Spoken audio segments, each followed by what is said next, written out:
Assalomu alaykum. Bugun ko'rib chiqadigan mavzuyimiz qon bosimini doimiy nazorat qilish haqida bo'ladi. Ya'ni biz bemorga essensial, haqiqiy qon bosim kasalligi tashxisini qo'ydikmi, biz uni qon bosimini doimiy nazoratda ushlab turishimiz kerak bo'ladi.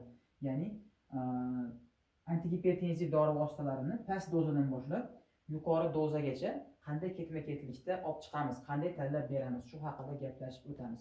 Demak, birinchi navbatda ikki komponentli dori vositasidan past dozadagi ikki komponentli dori vositasini qo'llashimiz kerak bo'ladi bemorga. Uni tarkibida bo'lishligi mumkin APF inhibitori yoki sartanlar bo'lishligi mumkin va kalsikanallar blokatori, diuretiklar bo'lishligi mumkin tarkibida. Agar mana shu ikki komponentli dori vositasi u bemor davleniyasini, qon bosimini me'yorigacha tushira olmaydigan bo'lsa, ya'ni foyda bermaydigan bo'lsa, ikki komponentli dori vositasi biz past dozadagi 3 komponentli dori vositasiga o'tishimiz kerak bo'ladi. Tarkibi yana xuddi shu APF inhibitori yoki sartanlar va kalsikanallar blokatori va diuretiklar bo'lishligi mumkin tarkibida. Agar 3 komponentli dori vositasi past dozadagi 3 komponentli antigipertenziv dori vositasi ham foyda bermaydigan bo'lsa, biz maksimal ravishda 3 komponentlini eng yuqori dozasidan berishni boshlashimiz kerak bo'ladi. Tarkibi xuddi shunaqa bo'ladi. Agar mana shu 3 komponentli ham ta'sir qilmaydigan bo'lsa, me'yorgacha tushira olmayapti davleniyani, biz unda qo'shishimiz kerak bo'ladi. Spironolakton, ya'ni aldosteron antagonistlarni qo'shishimiz kerak bo'ladi va markazga ta'sir qiluvchi antigipertenziv dori vositalari, misol uchun maksanidin, klonidinlarni qo'shishimiz kerak bo'ladi. Va u bilan parallel ravishda biz ikkilamchi davleniyani, ya'ni boshqa bir a'zolar fonida kelib chiqadigan, boshqa bir a'zolar kasalligi fonida kelib chiqadigan davleniyalarni maksimal ravishda tekshirishimiz kerak bo'ladi.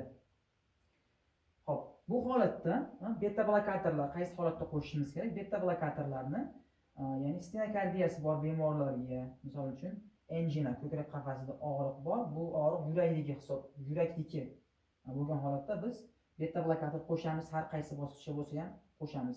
Keyin miokard infarktidan keyingi holatlarda ham beta blokator qo'shishimiz kerak bo'ladi. Va yurak urishini sonini nazorat qilish maqsadida ham qo'shamiz. Ya'ni yurak urishi ko'p bo'lsa ham qo'shishimiz kerak.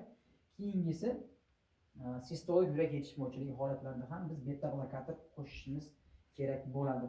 Hop, monoterapiya, ya'ni bitta komponentli dorini qachon biz qo'llaymiz? Qachonki qon bosimi 120 ga 70 dan 140 ga 90 gacha bo'lgan holatlarda biz bittalik monoterapiyani qo'llashimiz kerak bo'ladi.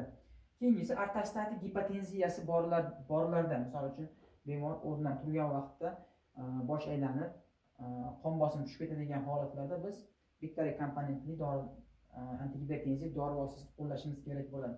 Keyingisi og'ir nogironligi bor bemorlarda ham biz bittalik komponentni qo'llaymiz. Oxirgisi yosh oralig'i 85 yosh va undan yuqori bo'lgan shaxslarda ham biz bittalik dori qo'llashimiz kerak bo'ladi.